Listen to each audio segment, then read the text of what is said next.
Right now at noon, National Work Zone Awareness Week is this week, a yearly event to raise awareness about the dangers in road work zones. And we've got ourselves a pretty decent day shaping up. Plentiful sunshine, nice temperatures ahead of us, but there's some rain chances in that forecast. We'll talk about all that coming up. And a Kansas City teenager is fighting for his life after being shot for knocking on the wrong door. The 4 states' most watched news starts now. National Work Zone Awareness Week is this week. This is KOAM News at Noon. I'm Carrie Worthen. It's a yearly annual event to raise awareness about the dangers in road work zones. The event takes place during the 3rd week of April every year. This year, the theme is Drive Safe, Work Safe, Save Lives. The goal of the events is to remind drivers to be extra cautious when driving through work zones and to remind workers to follow safety procedures to prevent accidents. We're away from our homes and our families, so getting everyone home safe is a big thing. We all have families, so safety is a forefront of everything. The Federal Highway Administration and the American Traffic Safety Services Association are the lead organizers of the National Work Zone Awareness Week. If you plan to travel internationally this summer, you will need a passport. You better move quickly. The State Department is processing a record number of passports, up to 500,000 each week, which is about 30% more than last year at this time. But passport wait times are anything but normal. It will take anywhere from 10 to 13 weeks for standard processing, which used to take 6 to 9. If you pay $60 to expedite your passport, the State Department says it will still take 7 to 9 weeks, about twice the time it used to take. So what happens if your passport doesn't arrive in time? You have to have proof of national travel within the next 14 days. You can get an emergency passport, but that's not an easy process either if you already have your passport. You want to check the expiration date. Some countries will not let you fly there if your passport is set to expire soon, anywhere from 1 to 6 months from the date of travel. Now we go to Chris with a look at your forecast. Yeah, no passports needed here to experience this beautiful weather. Take a look at our camera at 7th and Range Line. Not a cloud in the sky out there. A beautiful day shaping up for us. MoDOT camera at 20th and Range Line. It's the lunch hour. There's plenty of traffic on the road, but it's moving. And as we've said more than once, as long as it's moving, that is a good thing.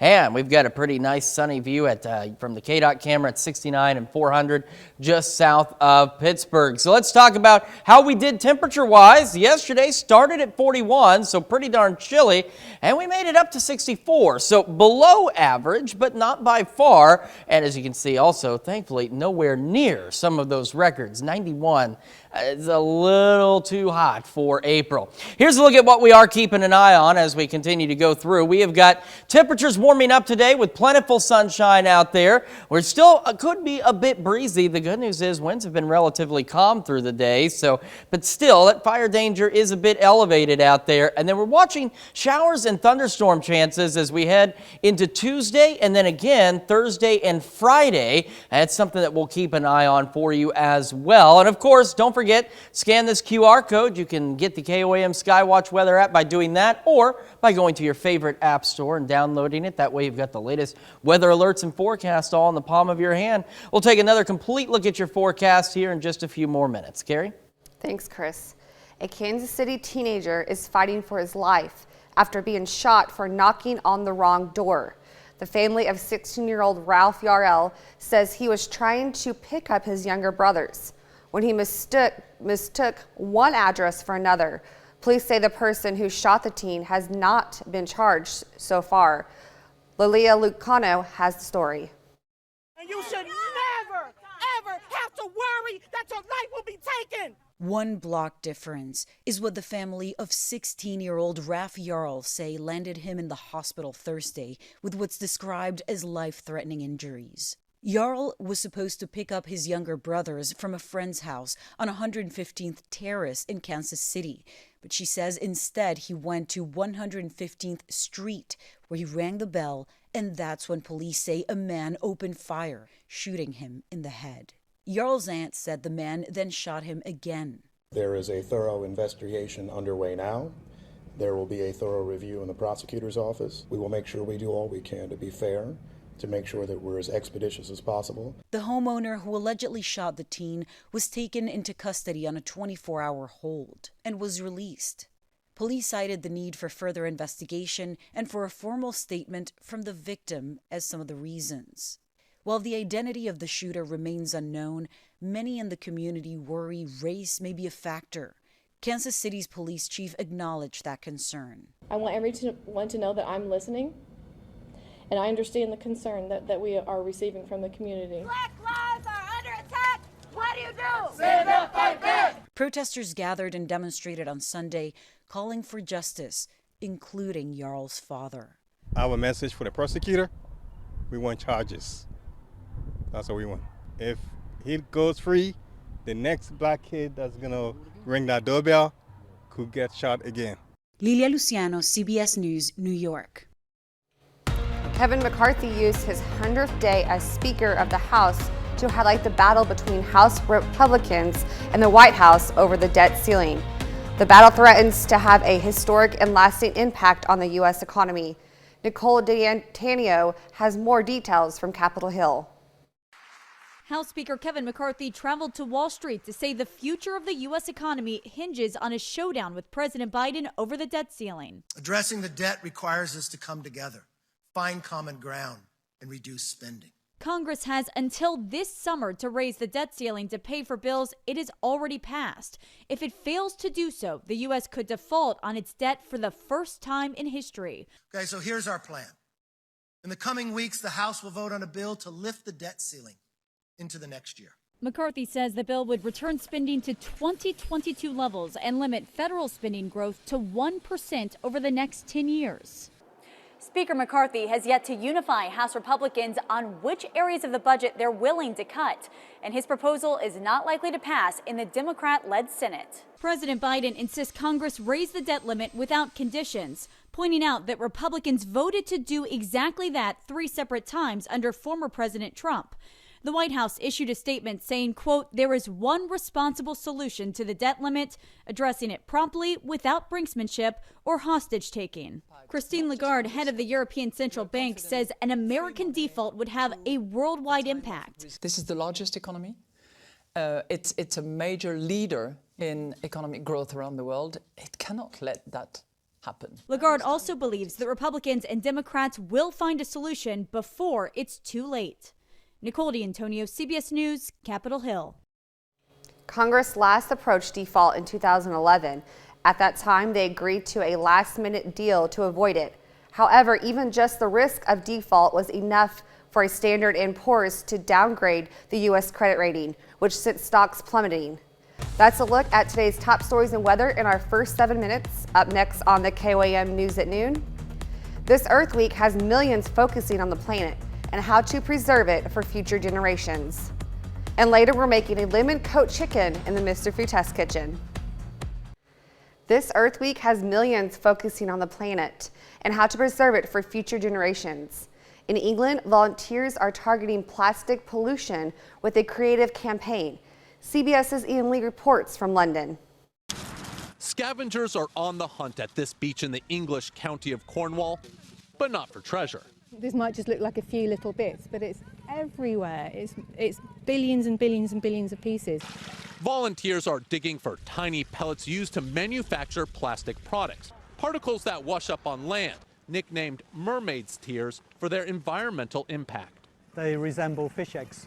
Birds and other sea life sometimes eat them, taking in toxic pollutants. We can monitor what's going in. Retired engineer Rob Arnold built a machine to collect them. The sand sinks to the bottom, as you can see, and everything else is carried off into this strainer.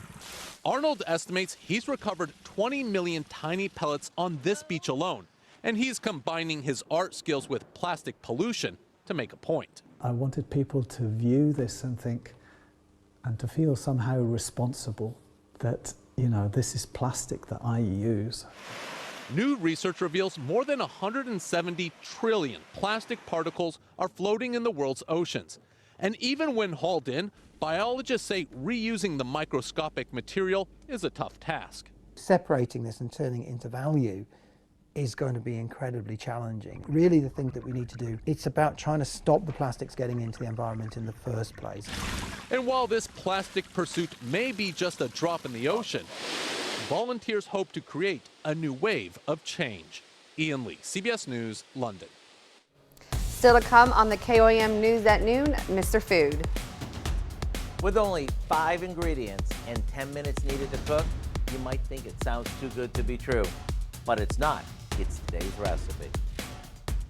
We're warming up today. We've got warmer weather tomorrow and some shower chances. We'll take a look at that forecast when we come back.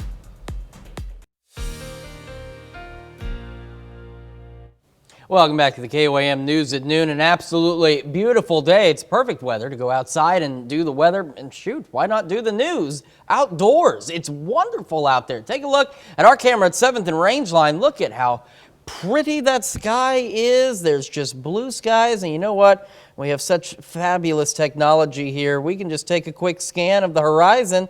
And I don't know about you, but I am not seeing any clouds out there whatsoever. No clouds visible on the MoDOT camera at 20th and Rangeline. Looking back to the north, however, plenty of traffic visible as we're in the noon lunch hour. There's the one advantage to working the news at noon is I'm not caught in the middle of all this traffic. KDOT camera 69 and 400 just south of Pittsburgh, also showing us plentiful sunshine. And right now we are sitting at 64 in Joplin. I do not need to show you that icon for you to know that it is sunny outside. West breeze at 7 miles an hour. Same in Pittsburgh, a little bit cooler, but not by much, 61. This is what we're looking at, though. This is why, even though the breeze has been relatively light, dew point is 28. Humidity is only 29%. It is very dry outside, which is why we still have the elevated fire danger out there and why outdoor burning is not recommended. Let's take a look at the rest of today. All right, we've looked at the rest of today. No, but seriously, it's simplistic. It's a great day. We're talking temperatures lower, mid-70s out there for some of us, and sunny skies. And we repeat this tonight, except instead of the sun, we have the moon. We have clear skies as we head into tonight. We're going to have a fairly mild evening, only dropping back down to about 56 for our overnight low. So technically on the temperature scale, it's chilly, but compared to what we experienced this morning, 56 tomorrow morning is going to be quite nice. So how does tomorrow look? Well, this is what it looks like. And we've got those morning shower and maybe even a thunderstorm or two, those chances roughly before noon as we head into our Tuesday. Otherwise, we'll have those partly cloudy skies and we'll start to clear out and check out these temperatures near 80 degrees as we head into our Tuesday afternoon. So despite any rain we may get in the morning, it is not going to make a bit of difference as we head into the afternoon. So again, this is a showing of where rain is possible. This is not blanket rain, but here we are at 6 o'clock tomorrow morning. Some showers, maybe a couple of thunderstorms. We're wanting to show a little bit of shower activity in the evening, but that is not very likely at this point. We go into our Wednesday, and believe it or not, we're actually looking to possibly be a pinch cooler on our Wednesday. And then we're watching thunderstorm chances as we get into Thursday, especially Thursday evening and into Friday. So let's talk about all that. So again, darn near 80 degrees tomorrow.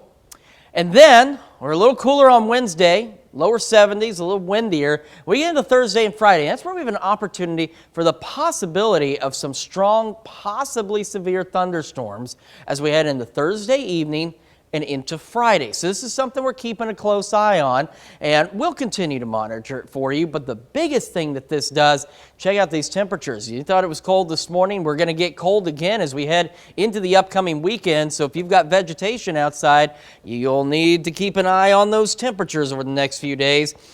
And it's a cooler weekend too, 50s Saturday, 60s on Sunday. We gradually warm up heading into next week, back into the lower 70s by Wednesday, and that's when we see the possibility of another round of showers and thunderstorms in the 4 states. So we're definitely keeping an eye on Thursday into Friday. You'll want to keep an eye on those overnight lows Friday night and Saturday night, and then we'll see what happens with the storm chances next week. And then maybe we should have the newscast outside tomorrow. Not in the morning, no. Not in the morning. No, not in the But like morning. the We're noon. going to want to stay inside, No, the but noon. you know, later in the day, absolutely go outside. All right, thank you, Chris. Stick around. We're making lemon coat chicken in the Mr. Food Test Kitchen after the break. With warmer weather upon us, this recipe will hit the spot this summer. Howard shows us how to make lemon coat chicken in the Mr. Food Test Kitchen. Every year, right around this time, many of you are asking for dishes to serve for dinner that are lighter and fresher tasting. We also know that you're looking for new ideas to cook on your grill. That's why we came up with a dish that fits both of these requests. Let me show you how easy it is. All we do is combine some Dijon mustard with a splash of vegetable oil, some fresh or bottled lemon juice, and a bit of fresh chopped dill.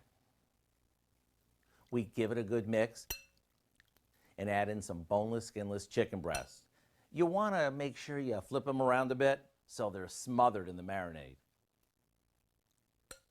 And now we'll pop them in the fridge so all the flavors can come together. Right before dinner, we throw them on the grill or on a grill pan. Either way, once the chicken browns and is cooked through, it's time to call the troops to the table.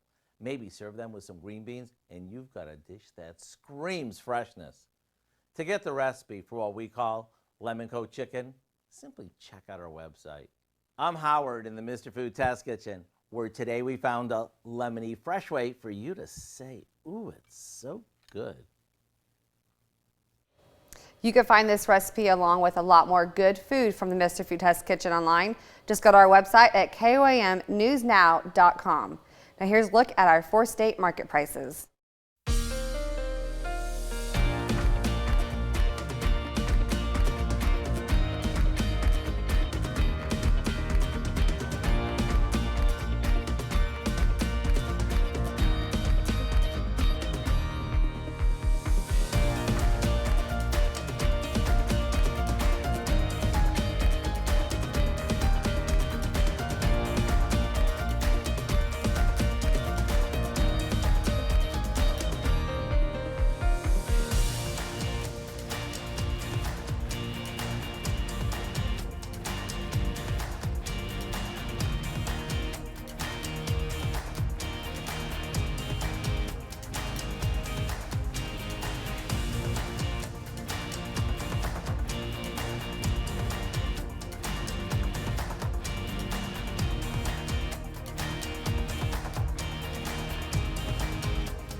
All right, we've got ourselves a pretty decent day today. Highs pushing the lower to mid 70s, when maybe some evening clouds out there. We're watching some shower T-storm chances in the morning hours tomorrow, near 80. Cooler Wednesday, more storms Thursday, Friday. Those could be strong to severe, keeping an eye on that. And then we head for frost-like temperatures Friday night into Saturday night. And we got a much cooler weekend ahead of us.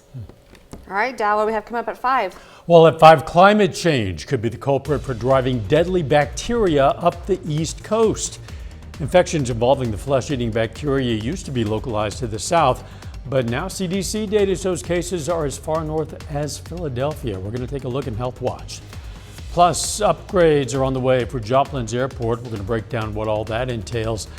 And this Child Abuse Prevention Month, law enforcement is warning parents to keep an eye on the apps their kids use. Hope you'll join us for those stories. A lot more, of course. It's all coming up today on KOAM News at 5. Thanks for joining us for the KOAM News at noon. We'll see you right back here at 5 o'clock.